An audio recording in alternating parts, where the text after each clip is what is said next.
So here I am in Kalgoorlie. You might be able to see it in the background behind me.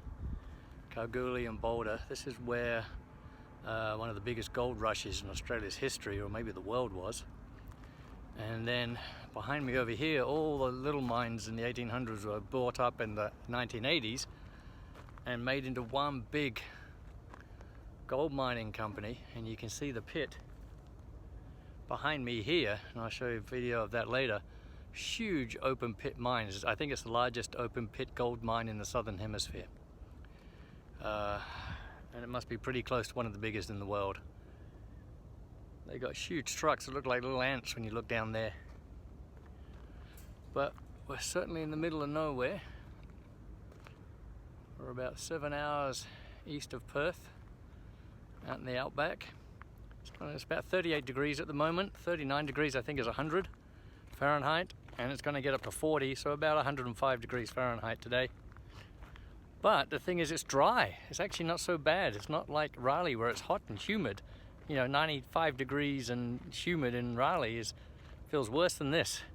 Even though it's about 100 degrees, it's a dry 100. So you can see the mine behind me. I'm just doing a bit of a tourist thing today, and start teaching on Monday. Today's Saturday. Alright. I like how there's all the different Yeah. You see the people and the trucks down there.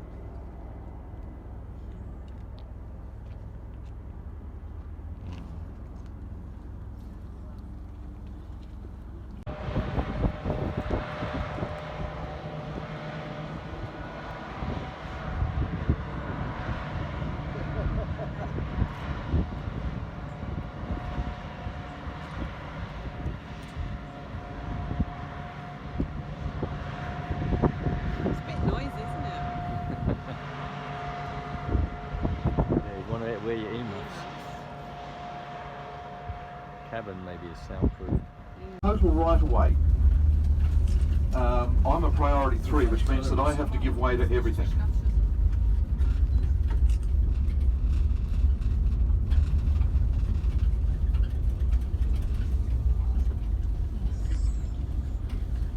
Young lady driving that one. How's that?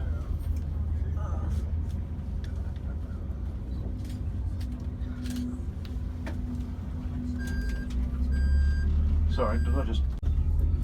And you have seen the super pit from a view that very few people get to see it. A lot of people go to the public viewing area and they get a good view of the super pit, but they're looking from the south looking north. You've actually seen it from the north looking south now. So you've had it from a very select area. Now this area here, the underground trucks, remember at the start I said how the underground trucks come up out of their hole? Just down in front of me now, that's where they drop off their load. And then later on, after they've dropped all their loads off, the truck and the loader will come down and pick it all up. Now when I do this U-turn, I'll point out where the trucks come out from. You'll see the portal there.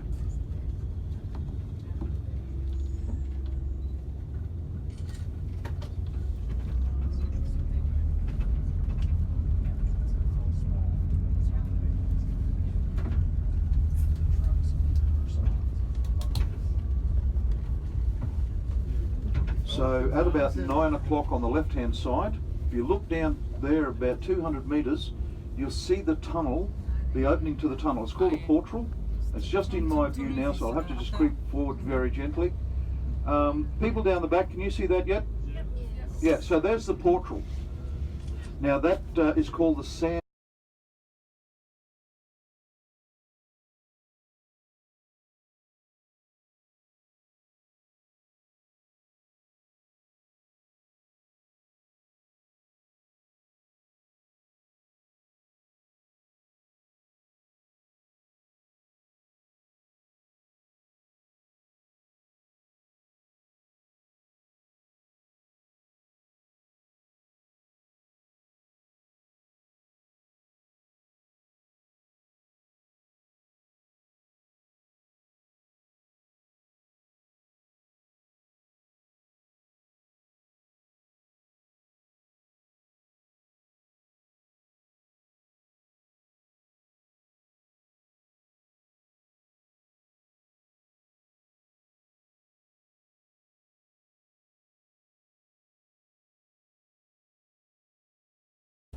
Now, you know your front loader washing machines? Well, that's a front loader washing machine on steroids. Yep. There are no moving parts on the inside. As it rotates, the rocks and stuff stay against the side, and then when they get up the top, they just tumble down. And so it's rocks breaks rocks. Pretty simple, eh? Okay. Now, when they started mining here, they were following the quartz veins, but they were coming across this stuff. They came across this stuff. Now, this is called telluride. Now, telluride is only found in a couple of places around the world, and we're lucky enough to have it here. But it was an unusual rock, and they didn't know what to do with it, so they were crushing this stuff and turning it into road base. So the roads of Kalgoorlie were, this of Kalgoorlie's history, our roads literally were paved in gold. Now, there was so much gold in our bitumen roads that they ripped up our bitumen roads, they processed it, extracted the gold, and then relaid our roads. And they did that profitably.